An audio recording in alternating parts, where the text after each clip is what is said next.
श्रीमते भक्ति वेदांत स्वामिनिति नामिने। नमस्ते सरस्वते देवे गौरवाणी प्रचारिणे निर्विशेष शून्यवादी पाश्चात्य देश तारिणे। जय श्री कृष्ण चैतन्य प्रभु नित्यानंद श्री अद्वैत गदाधर श्रीवासादि गौर भक्तवृंद। हरे कृष्णा कृष्णा कृष्णा हरे हरे, हरे राम राम राम हरे हरे। हरे कृष्णा। ग्रंथ श्रीमद् भागवतम द्वितीय स्कंद अंतिम अध्याय 10वां अध्याय, और हम पढ़ लिए थे श्लोक संख्या 5 तक। तो जो श्रीमद् भागवतम के 10 टॉपिक हैं, 10 विषय हैं, उनमें से हम पढ़ रहे थे अत्र सर्गो विसर्गोश्च स्थानम पोषणम उतय।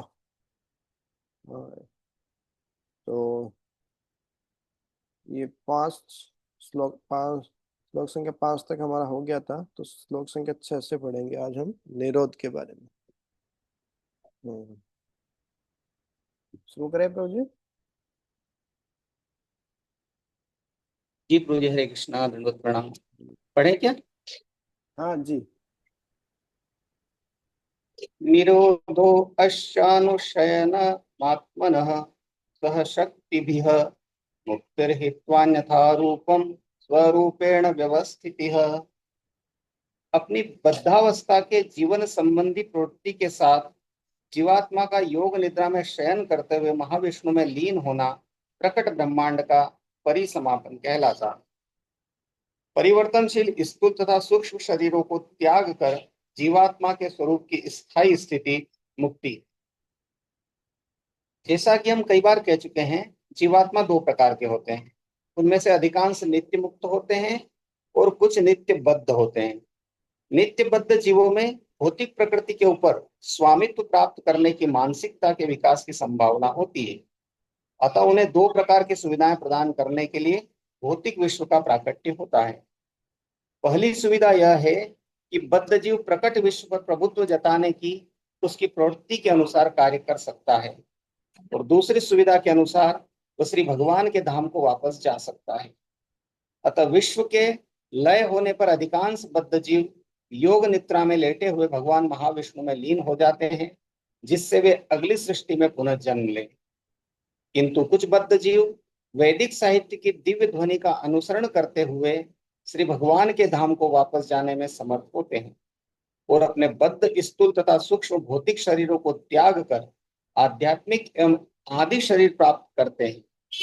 ईश्वर से अपने संबंधों को भूल जाने के कारण जीवात्माओं के भौतिक बद्ध शरीर का विकास होता है, और विश्व का प्राकट्य होने पर बद्ध जीवों को प्रामाणिक शास्त्रों की सहायता से, जिन्हें श्री भगवान ने अपने विभिन्न अवतारों के समय कृपावश संकलित किया है, अपनी मूल स्थिति को पुनर्जीवित करने का अवसर प्रदान किया जाता है।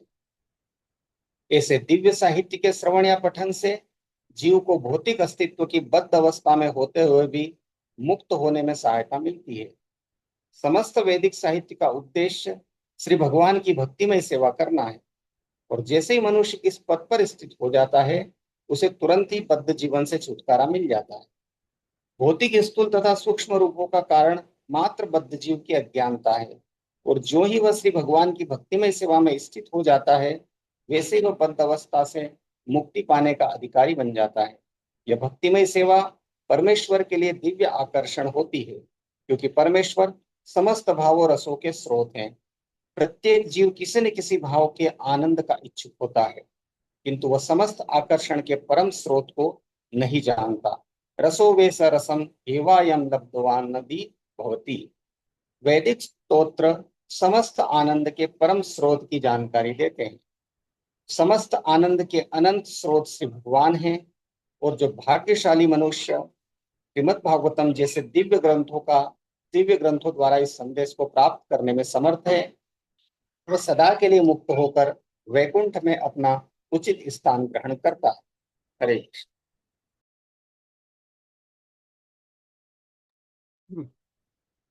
हरे कृष्ण। तो ये जो हम पढ़ रहे हैं श्रीमद् भागवतम के 10 विषय, तो इसमें निरोध और मुक्ति के बारे में बताया है। और जो मुक्ति की परिभाषा इसमें दी है, ये तो बहुत फेमस है। मुक्ति हित्वा अन्यथा रूपम स्वरूपेण व्यवस्थित ही, कि मुक्ति क्या चीज है जी? कि अन्यथा रूप हमारे, अभी जो अन्यथा रूप हम धारण किए हैं कि देखिए मैं पुरुष हूँ, मैं स्त्री हूँ, मैं भारतीय हूँ, मैं अमेरिकन हूँ, हैं?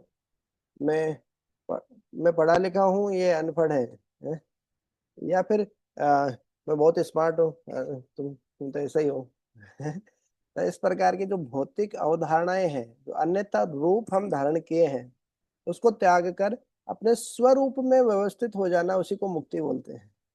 तो मुक्ति की ये परिभाषा है। और जीव का स्वरूप क्या है? ये चैतन्य चरितमृत में आता है बहुत अच्छा। जीवेर स्वरूप होए कृष्णेर नित्य दास। हमारी स्वाभाविक स्थिति, हमारा असली स्वरूप है, भगवान के अंश है, आत्मा परमात्मा परब्रह्म भगवान श्री कृष्ण के अंश है। और हमारी स्थिति है भगवान की सेवा करना। जैसे कोई भी अंश है, ये मेरी अंगुली है, तो इनका काम है, इनका जॉब है, इनकी प्रोफाइल ये है कि मेरी सेवा करें मेरे इच्छा अनुसार। यहाँ पे खुजली चल रही है तो ऐसे ऐसे हेल्प करें, कुछ भोजन प्रसाद ही लेना है उसमें सहायता करें, तो जो जो मेरे को चाहिए उसमें सहायता करें। तो ये उसका असली स्वरूप है जीवात्मा का, कि भगवान की। लेकिन कल हमने जैसे वैष्णव भजन सुने थे, भोली भूलिया तो हमारे संसार आशिया, हैं? पे नाना विध दुख। भगवान को भूलकर हम इस भौतिक संसार में भटक रहे हैं और नाना प्रकार की दुख यहाँ पे पा रहे हैं। भगवान खुद ही टैग लगा दिए दुखा ले हम, तो दुख तो मिलना ही है इसमें।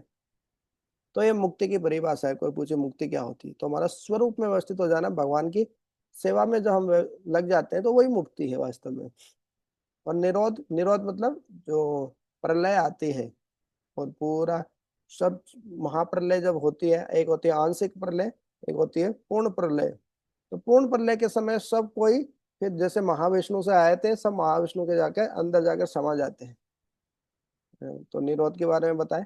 उसमें जो जीवात्मा मुक्त हो जाती है, या उन्नत चेतना वाले रहते हैं, वो मुक्त हो जाती है और बाकी लेटे रहते हैं महाविष्णु के साथ, उसमें शरीर में।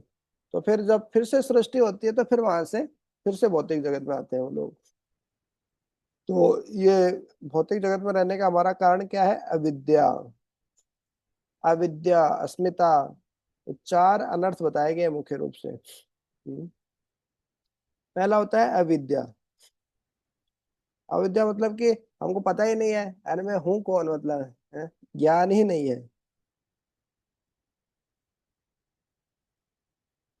और उसके उसके बाद में आता है अस्मिता। अस्मिता मतलब कि शरीर को ही हम खुद मान लेते हैं, नहीं ये शरीर तो मैं हूँ, और फिर उसको लेकर ही हम सारे कार्य करते हैं, उसको अहंकार बोलते हैं, वही अस्मिता बोलते हैं। तो हाँ, पहला है अविद्या, असली ज्ञान नहीं होता है। फिर अस्मिता वाला, शरीर को ही मैं मानता हूँ, झूठा अहंकार होता है। फिर क्या होता है? उसे आसक्ति हो जाती है, सुख से आसक्ति हो जाती है, जो अच्छा लगता है वही करते हैं, जो मन को अच्छा लगता है, शरीर को अच्छा लगता है। हाँ। फिर द्वेष, फिर दुख से नफरत हो जाती है, जो बुरा लगता है, भले ही हो भगवान शास्त्रों के आदेश ही क्यों ना हो, या हमारी रुचि भौतिक आसक्ति प्रबल हो जाती है, तो क्या होता है कि शास्त्रों की बातें भी हमको, लोगों को क्या होता है, जैसे हृदय दौर्बल्य में होता है। हाँ, कोई व्यक्ति ज्यादा पाप कर्म करता है, इस प्रकार से करता है, तो फिर वो भक्तों के सामने आने से भी डरने लग जाता है। अरे भक्तों के सामने क्यों जाएंगे, हाँ? कौन है ये? नहीं मैं ही तो सही हूँ, ये तो ऐसा ही है, साधु शास्त्र क्या क्या बातें सुनना है इनकी। तो इस प्रकार से नफरत हो जाती है। फिर होता है अभिनिवेश, मृत्यु का डर, शरीर व्यक्ति छोड़ना नहीं चाहता है। तो ये पांच अनर्थ है। ये वास्तव में पतंजलि योग सूत्र में आते हैं। पंच क्लेश, अविद्या, अस्मिता, राग, द्वेष और अभिनिवेश। जैसे कोई कमरा किराए पे लिया हमने, तो हमको पता ही नहीं कि ये किराए का कमरा है, तो यह है विद्या। फिर हमको पता है किराए का कमरा, लेकिन ये कमरा मेरा ही है, हाँ, तो ये हो जाता है अस्मिता, गलत पहचान करने लगे, कमरा हमारा ही हो गया। फिर कमरे से बहुत आसक्ति हो गई, हम छोड़ना नहीं चाहते, मकान वाले बोले नहीं खाली करना पड़ेगा, बोले नहीं नहीं 5 साल हो गए, 10 साल हो गए, अब तो हमारे ही हो गए। 10 साल तो कोई रह ले तो हो भी जाता है, जो किराए पे रहता है उसका। फिर उससे उसको बोला जाता है कि नहीं छोड़ना, तो बहुत दुख लगता है उसको। और फिर पूरा वो उसके लिए कोर्ट केस करने के लिए भी रेडी हो जाएगा, अभिनिवेश हो जाता है लास्ट में। तो ये कमरा क्या है? वास्तव में हमारा शरीर ही है। श्री सुंदर भक्ति प्रेम से हमारा समझा रहे थे ऐसा। तो ये नित्य मुक्त नित्य बद्ध जीव, और किस प्रकार से भगवान की भक्ति करके हम भी भगवत धाम को जा सकते हैं। ठीक है, तो आगे पढ़ते हैं। आभासश्च निरोधश्च यतोऽध्यवसीयते स आश्रयः परम ब्रह्म परमात्मेति शब्दते।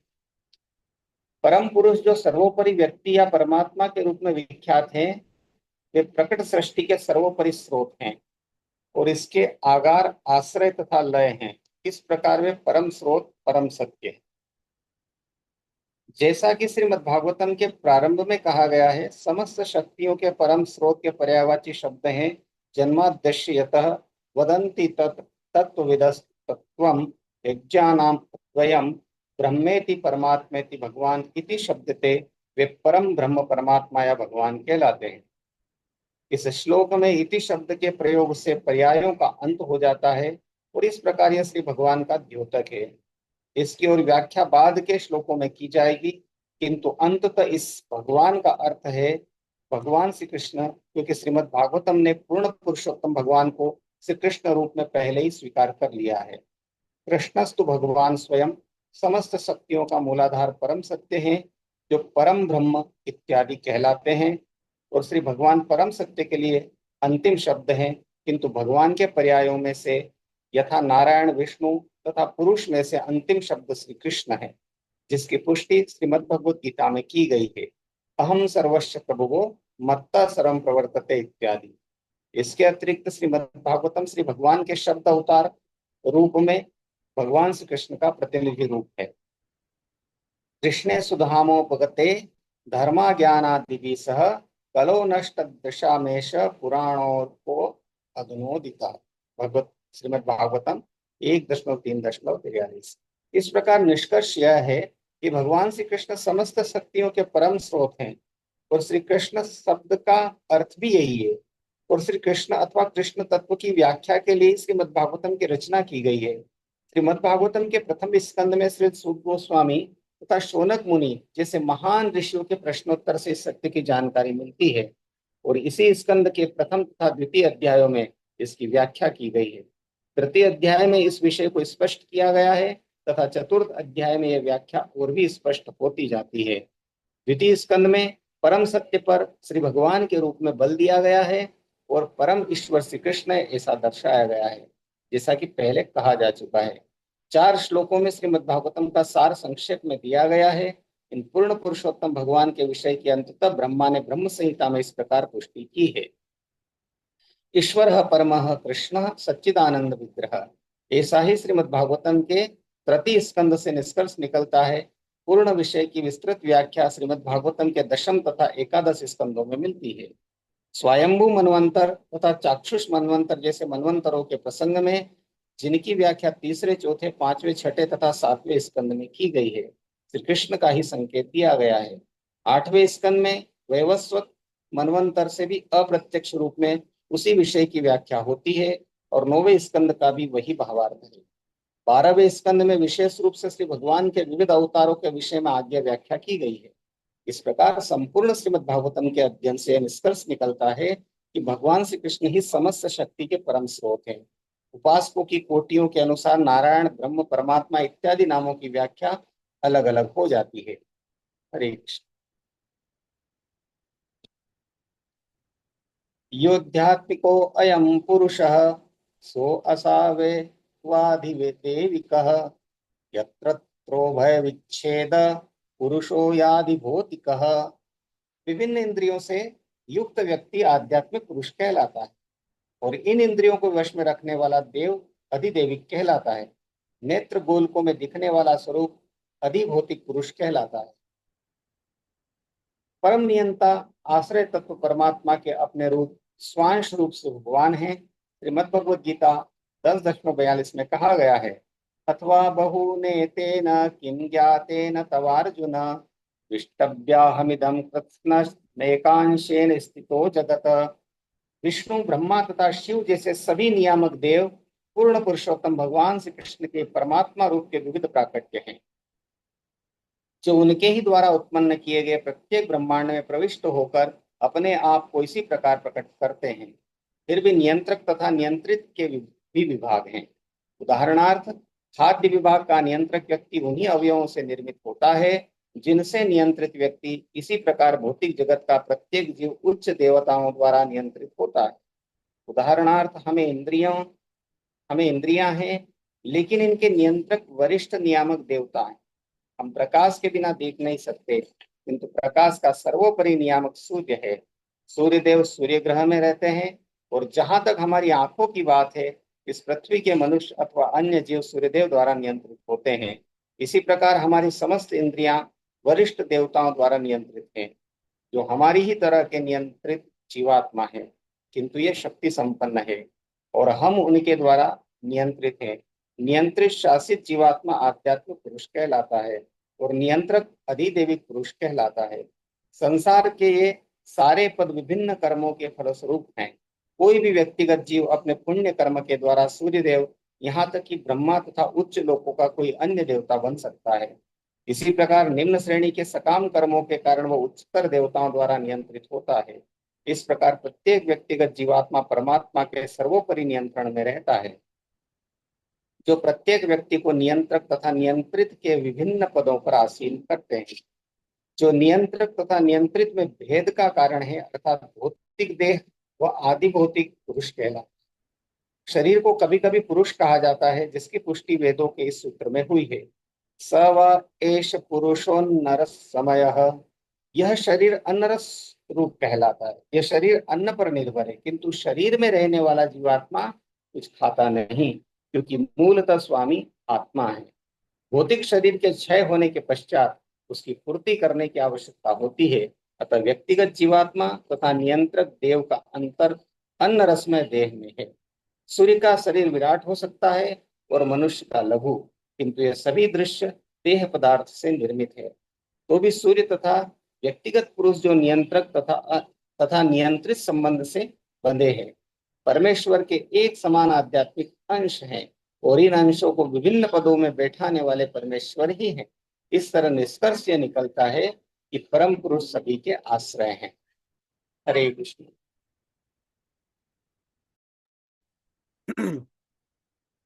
हरे कृष्ण। तो ये बहुत ही मुख्य विषय है तात्पर्य जब हम पढ़ते हैं तो प्रभुपाद जी के, इसमें बार बार हमको ये प्रभुपाद जी पॉइंट बताते हैं, हम शरीर नहीं है, हम आत्मा है, हमारा असली स्वरूप आत्मा है। हैं? क्योंकि लोग बड़े बड़े बातें करते हैं, बड़ी रासलीला तक पहुंच जाते हैं, लेकिन ये जो पहला पॉइंट है, हम शरीर नहीं आत्मा है, इस पर ही विश्वास नहीं रहता है। हमको भी कितना विश्वास है, अब आत्मा के बारे में हम जाके बात कीजिए बाहर लोगों के बीच में, मुंह उतर जाता है लोगों का, अरे क्या आत्मा, आत्मा के बारे में बता रहे हैं, इसे क्या आत्मा है। जो शरीर से इतनी पहचान है, हमारी अस्मिता इतनी ज्यादा हो चुकी है कि अविद्या के बाद में अविद्या होने के कारण अस्मिता।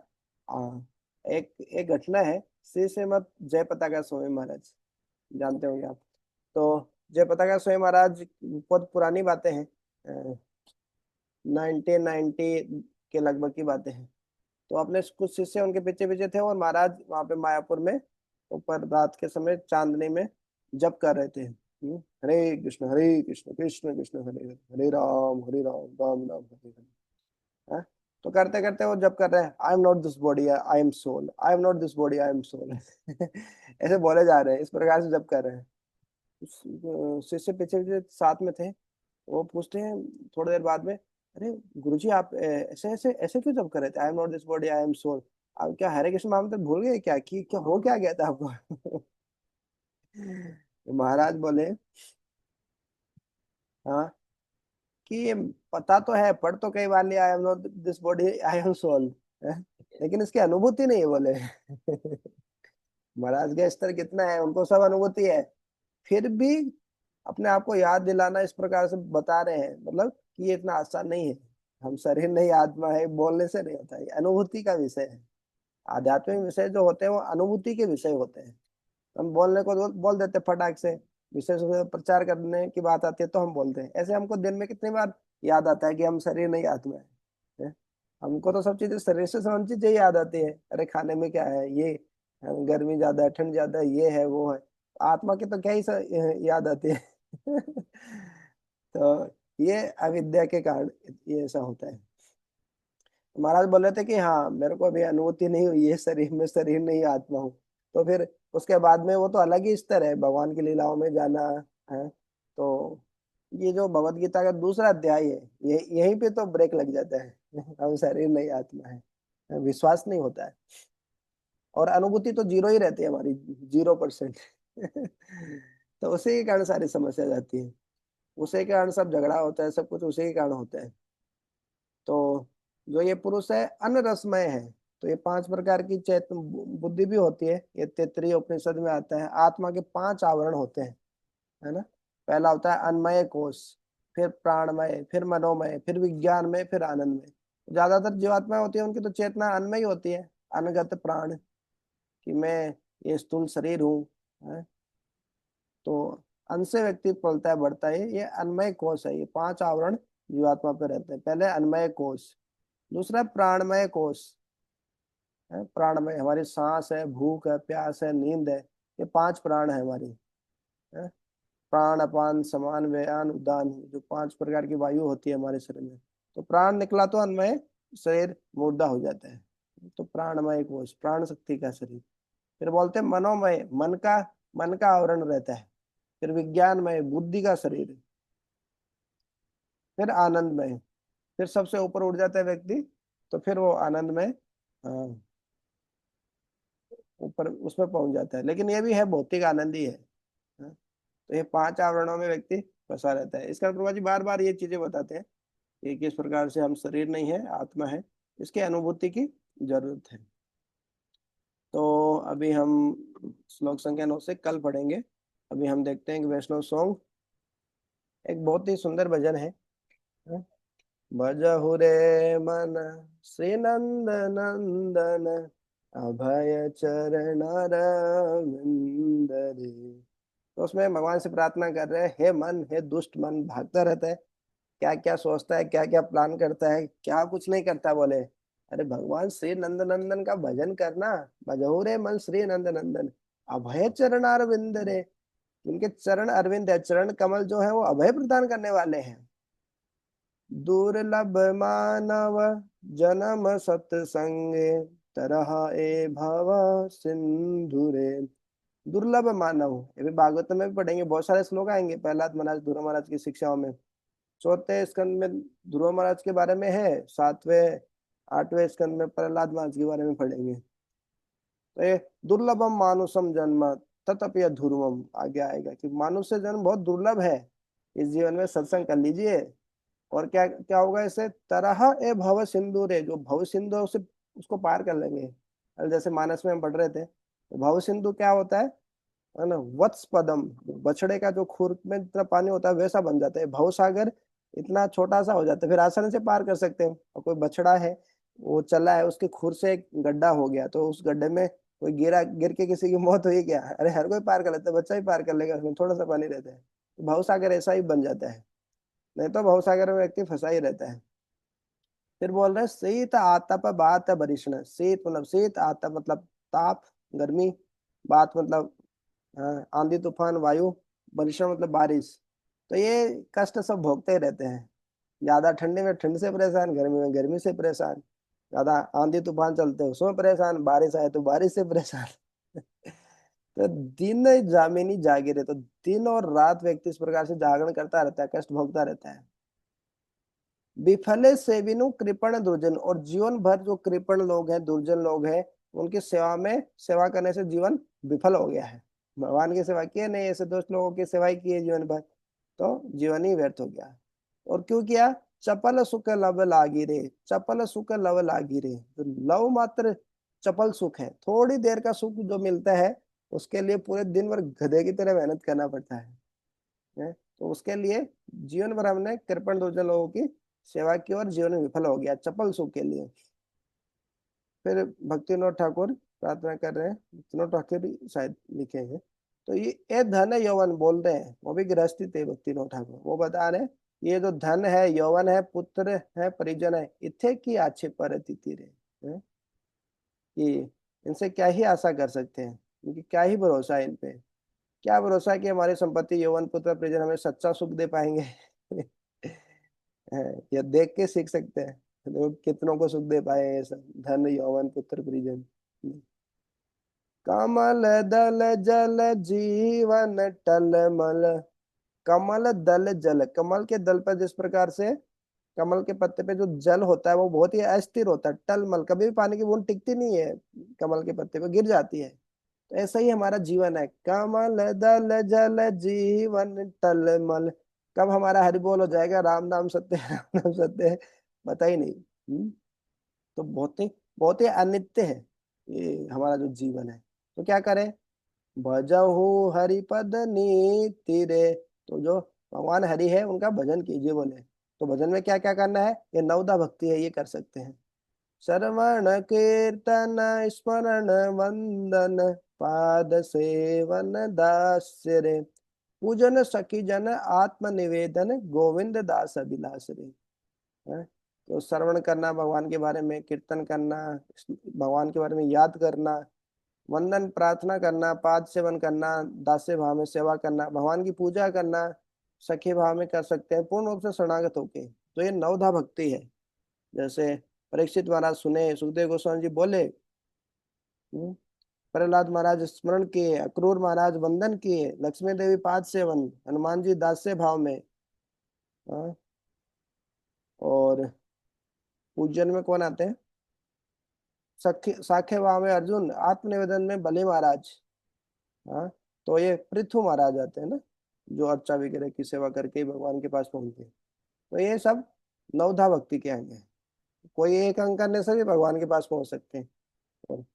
और मुख्य रूप से तो जप है, माला का जप करना, भगवान का नाम जप करना ही सार है। तो बहुत ही सुंदर वैष्णव भजन है। ऐसे भजन गाते रहने से क्या होता है, जो हमारे आचार्य गुरु शिष्य परंपरा है, आचार्यों की कृपा मिलती है सबसे पावरफुल। जैसे मान लीजिए राठौड़ प्रभु जी एक भजन लिखेंगे, तो उस भजन को यदि कोई गाएगा तो राठौड़ प्रभु जी खुश होंगे कि नहीं होंगे, होंगे। ऐसे ही जो सारे शास्त्रों का निचोड़ निकाल के जो आचार्य लोग ये भजन लिखे हैं, तो जब ये भजन हम गाएंगे तो वो भी प्रसन्न होते हैं ऐसे। तो ये हमारे राधे श्याम प्रभु जी युवा प्रचार के अग्रणी नेता माने जाते हैं, माने क्या जाते हैं, है ही। युवा प्रचार पूरा उन्होंने ही शुरू किया था इस्कॉन में। आईआईटी बॉम्बे से उन्होंने अपना पोस्ट ग्रेजुएशन किया है। तो इस्कॉन के वन ऑफ द लीडर्स हैं। तो उन्हीं के श्रीमुख से ये भजन सुनते हैं। भजौ रे मन श्री नंद नंदन।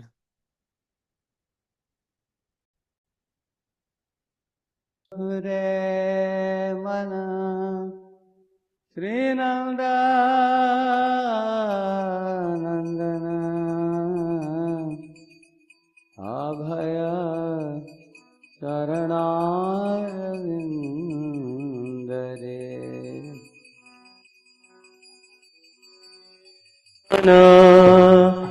श्रीनंद नंदन अभय चरणारविंद रे। भज हे मन नंदन चरणारविंद रे। रे मन श्रीनंदनंदन अभय चरणारविंद रे। दुर्लभ मानव जन्म सत्संगे करहो ये भव सिंधु रे। दुर्लभ मानव जन्म सत्संगे अभय नीति रे। दुर्लभ मानव जन्म सत्संगे करो हो ये भव सिंधु रे। दुर्लभ मानव जन्म सत्संगे करो हो ये भव सिंधु रे। शीतलातप वातवरीषण ये दिन यामिनी जागिरे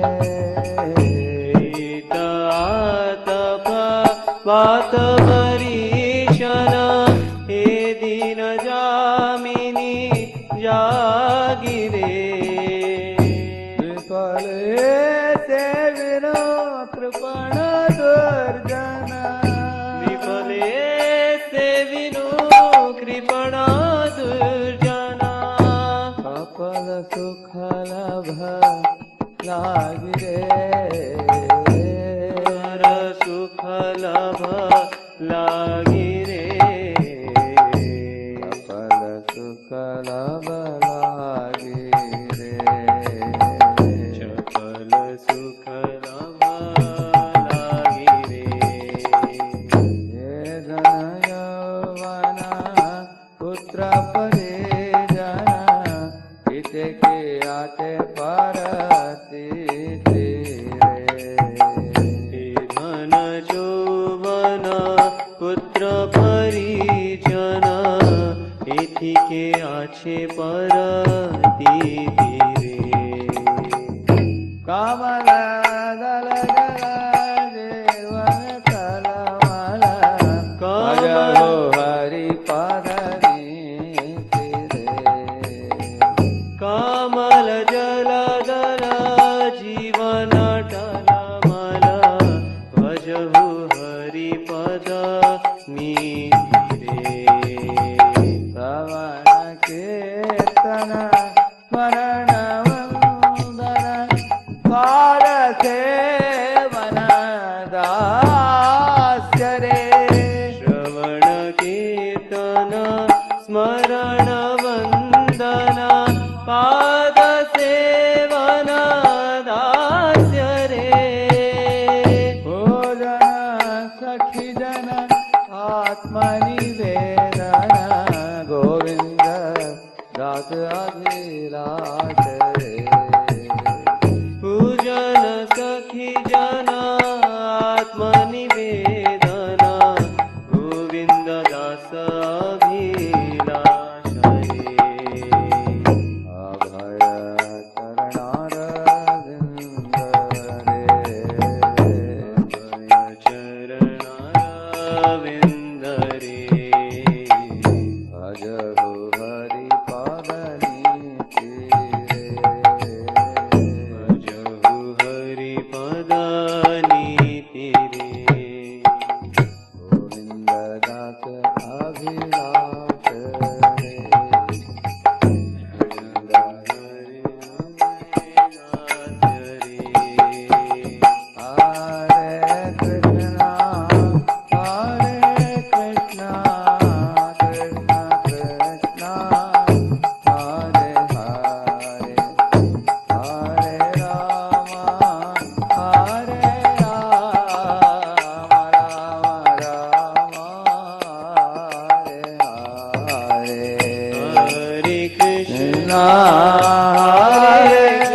कृष्णा कृष्ण कृष्ण हरे हरे हरे राम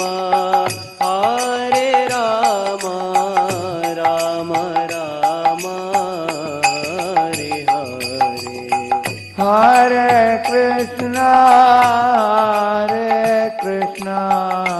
कृष्ण कृष्ण हरे हरे हरे राम राम राम हरे हरे हरे कृष्ण कृष्ण कृष्ण हरे हरे हरे राम राम राम हरे हरे हरे कृष्ण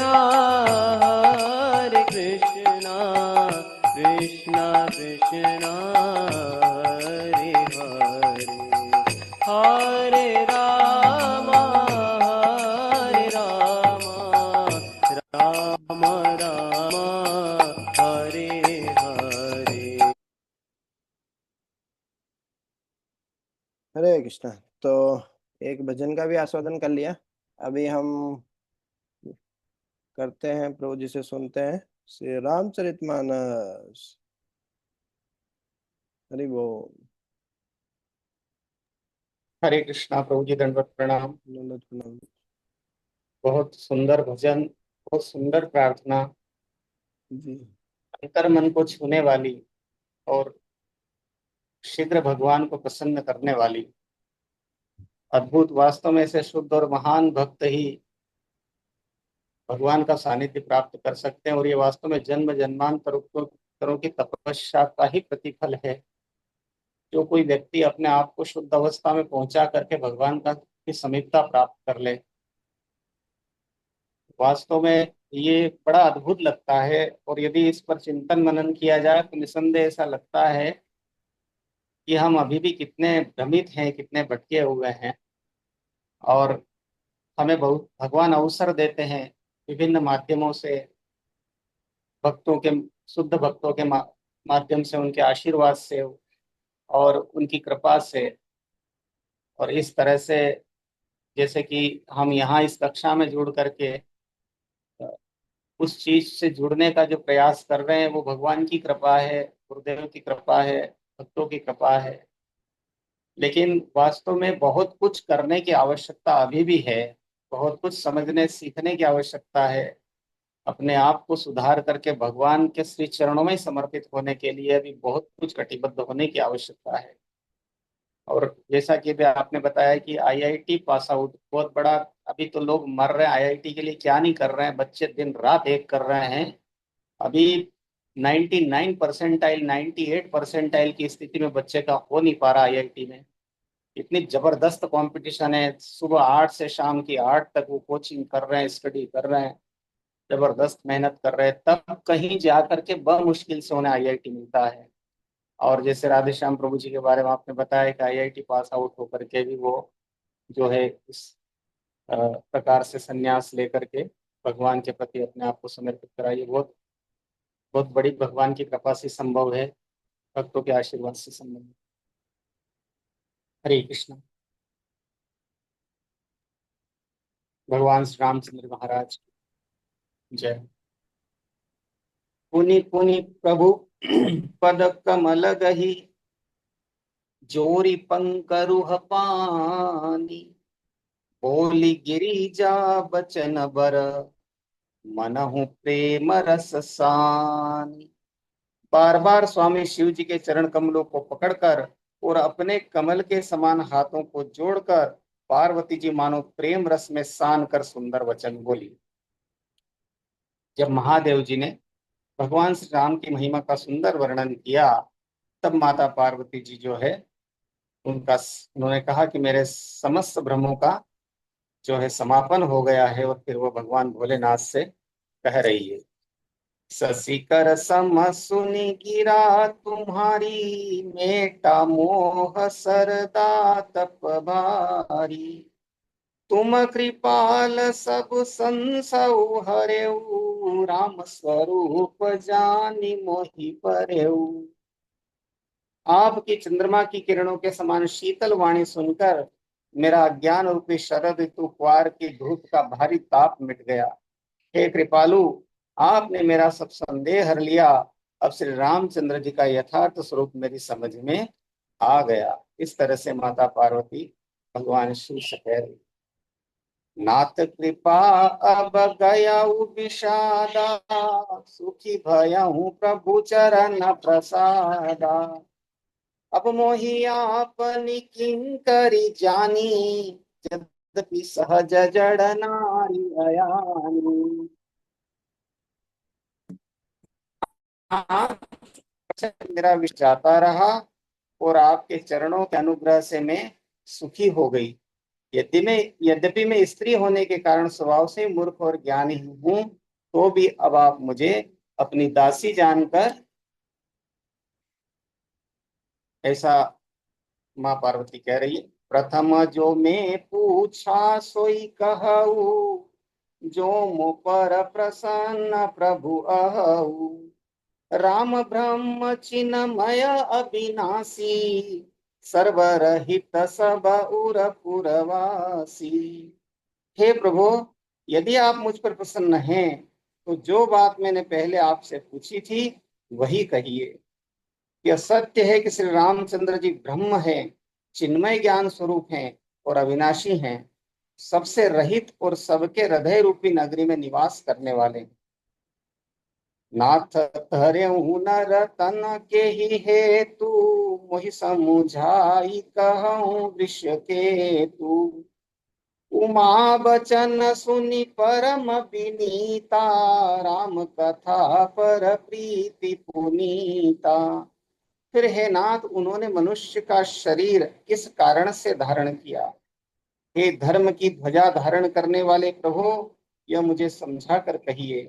पार्वती के अत्यंत नम्र वचन सुनकर और श्री रामचंद्र जी की कथा में उनका विशुद्ध प्रेम देखकर हर्षे कामारी तब शंकर सहज सुजान, बहुविधि उमहि प्रशंसी पुनि, बोले कृपा निधान। तब कामदेव के शत्रु स्वाभाविक ही सुजान कृपा निधान शिव जी मन में बहुत ही हर्षित हुए और बहुत प्रकार से पार्वती की बड़ाई करके फिर बोले। इस प्रकार जब माता पार्वती ने जब समर्पित भाव से कहा कि अपनी दासी समझकर मुझे भगवान चरित्र का श्रवण करवाइए, तब भगवान शिव प्रसन्न हुए और इस प्रकार से वो कहने लगे। सुन शुभ कथा भवानी रामचरित मानस विमल, कहा भूसुंडी बखानी सुना बिहद गरुड़ा। हे पार्वती, निर्मल रामचरित्र मानस की वो मंगलमयी कथा सुनो, जिसे काक भूसुंडी ने विस्तार से कहा और पक्षियों के राजा गरुड़ जी ने सुना था। सो संवाद उदार जेहि विधि भा आगे कहव, सुनहु राम अवतार चरित परम सुंदर अनघ। वह श्रेष्ठ संवाद जिस प्रकार हुआ मैं आगे कहूंगा। अभी तुम श्री रामचंद्र जी के अवतार का परम सुंदर और पवित्र पाप नाशक चरित्र सुनो। हरि गुण नाम अपार कथा रूप अगणित अमित, मैं निजमति अनुसार कहूँ उमा सादर सुनहूं। श्री हरि के गुण नाम कथा और रूप सभी अपार अगणित और असीम हैं, फिर भी हे पार्वती मैं अपनी बुद्धि के अनुसार कहता हूँ, तुम आदर पूर्वक सुनो। यहाँ महादेव ने कहा कि जो काक भूसुंडी जी ने पक्षीराज गरुड़ को जो संवाद सुनाया था, वो भी मैं तुम्हें आगे सुनाऊंगा। अभी मैं तुम्हें जो है भगवान श्री राम के बारे में, हरि गुण के बारे में बताता हूँ, आदर पूर्वक सुनो। सुन गिरिजा हरि चरित सुहाए, विपुल विशद निगमागम गाये। हरि अवतार है तुझे ही होई, इदमित्तम कही जाई न को सोई। हे पार्वती सुनो, वेद शास्त्रों ने श्री हरि के सुंदर विस्तृत और निर्मल चरित्रों का गान किया है। हरि का अवतार जिस कारण से होता है वह कारण बस यही है, ऐसा नहीं कहा जा सकता। अनेकों कारण हो सकते हैं और ऐसे भी हो सकते हैं जिन्हें कोई जान ही नहीं सकता। भगवान कह रहे हैं कि हरि के अवतार के कारण जो है वो उसको जानना संभव नहीं है। कोई एक कारण नहीं होता है, कई सारे कारण जो होते हैं जिस वजह से भगवान धराधाम पर प्रकट होकर के अपनी लीलाएं करते हैं। राम अतर्क्य बुद्धि मन बानी, मत हमार अस सुनहि सयानी। तदपि संत मुनि वेद पुराना, जस कछु कहि स्वमति अनुमाना। हे सयानी सुनो, हमारा मत तो यह है कि बुद्धि मन और वाणी से श्री रामचंद्र जी की तर्कना नहीं की जा सकती। तथापि संत मुनि वेद और पुराण अपनी अपनी बुद्धि के अनुसार जैसा कुछ कहते हैं। तत्समय समुखि सुनावहु तो ही, समुझी परहि जस कारण मोही। जब जब होई धर्म कई हानि, पाढ़हि असुर अधम अभिमानी। और जैसा कुछ मेरी समझ में आता है सुमुखी, वही कारण मैं तुमको सुनाता हूँ। जब जब धर्म का ह्रास होता है और नीच अभिमानी राक्षस बढ़ जाते हैं, तब तब प्रभु अवतार लेते हैं। ऐसा कह रहे हैं जैसे श्रीमद् भगवद गीता में भी कहा है, यदा यदा ही धर्मस्य ग्लानिर्भवति भारत, अभ्युत्थानम धर्मस्य तदात्मानं सृजाम्यहम्। वही बात यहाँ पर कहते कि जब जब हुई धर्म की हानि, पाढ़ई असुर अभिमानी। जब जब धर्म की हानि होती है और नीच और असुर बढ़ते हैं, उनका प्रभाव बढ़ता है करहि अनीति जाई नहीं बरनी, सीधहि भी प्रधेनु सुर धरनी। तब तब प्रभु धरि विविध शरीरा, हरहि कृपा निधि सज्जन पीरा। और वे ऐसा अन्याय करते हैं कि जिसका वर्णन नहीं हो सकता, तथा ब्राह्मण गो देवता और पृथ्वी कष्ट पाते हैं। तब तब वे कृपा निदान प्रभु भांति भांति के दिव्य शरीर धारण कर सज्जनों की पीड़ा करते हैं। असुर मारि थापहि सुर न, राखहि निज श्रुति से तु। जग विस्तार ही विसद जस, राम जन्म करहे तु। वे असुरों को मारकर देवताओं को स्थापित करते हैं, अपने श्वास रूप वेदों की मर्यादा की रक्षा करते हैं और जगत में अपना निर्मल यश फैलाते हैं। श्री रामचंद्र जी के अवतार का यह कारण है। सोई जस गाई भगत तव तर, भगत भवतरहि कृपा सिंधु जनहित तनु धरहि। राम जन्म के हेतु अनेका, परम विचित्र एक ते एका। उसी यश को गा कर भक्तजन भवसागर से तर जाते हैं। कृपा सागर भगवान भक्तों के हित के लिए शरीर धारण करते हैं। श्री रामचंद्र जी के जन्म लेने के अनेक कारण हैं, जो एक से बढ़कर एक विचित्र हैं। जन्म एक दुई कहूँ बखानी, सावधान सुनु सुमति भवानी। द्वारपाल हरि के प्रिय दो, जय अरु विजय जान सबको। हे सुंदर बुद्धि वाली भवानी, मैं उनके दो एक जन्मों का विस्तार से वर्णन करता हूँ, तुम सावधान होकर सुनो। श्री हरि के जय और विजय दो प्यारे द्वारपाल हैं, जिनको सब कोई जानते हैं। प्रश्रापते दूनौ भाई, तामस असुर देह तिन पाई। कनक कसी परुहाटक लोचन, जगत विदित सुरपति मदमोचन। उन दोनों भाइयों ने ब्राह्मण सनकादि के शाप से असुरों का तामसी शरीर पाया। एक का नाम था हिरण्यकशिपु और दूसरे का हिरण्याक्ष। ये देवराज इंद्र के गर्भ को छुड़ाने वाले सारे जगत में प्रसिद्ध हुए। भगवान शिव कह रहे हैं कि भगवान के श्री हरि के जन्म के अनेक कारण हैं, एक कारण नहीं हो सकता। उनमें से मैं तुमको एक दो प्रसंग सुनाता हूँ। और वे कह रहे हैं कि जय विजय जो भगवान के द्वारपाल हैं, श्री हरि के द्वारपाल हैं, वे सनकादिक ऋषियों के शाप से असुर का शरीर उन्होंने पाया। और उन दोनों जय और विजय में से दोनों सेवकों में से जो है द्वारपालों में से हिरण्यकशिपु और दूसरा हिरण्याक्ष बना। विजय समर वीर विख्याता, धरि बराह बपु एक निपाता। कोई नर हरि दूसर पुनि मारा, जन प्रहलाद सुजस विस्तारा। वे युद्ध में विजय पाने वाले विख्यात वीर थे। इनमें से एक हिरण्याक्ष को भगवान ने वराह का शरीर धारण करके मारा, फिर दूसरे हिरण्यकशिपु का नरसिंह रूप धारण करके वध किया और अपने भक्त प्रहलाद का सुंदर यश फैलाया, जो हम सभी जानते हैं। प्रहलाद महाराज के बारे में, भगवान नरसिंह अवतार के बारे में, और हिरण्याक्ष को जो है भगवान वराह ने वध किया था। भय निशाचर जाइते महावीर बलवान, कुंभकर्ण रावण सुभट सुर विजयी जगजान। सियावर रामचंद्र भगवान की जय। संवेद भक्तवृंद की। श्री प्रभुपाद जी। हरे कृष्णा। हरे कृष्णा प्रभु, बहुत बहुत धन्यवाद प्रभु इसका मानस का भी आस्वादन कराने के लिए। तो यही विराम देते हैं, अभी 8 बजे से दूसरी भी क्लास। जय ग्रंथराज श्रीमद् भागवतम की जय, श्री रामचरितमानस की जय, अनंत कोटि वैष्णव वृंद की जय। निताय गौर प्रेमानंदे। हरि हरि बोल।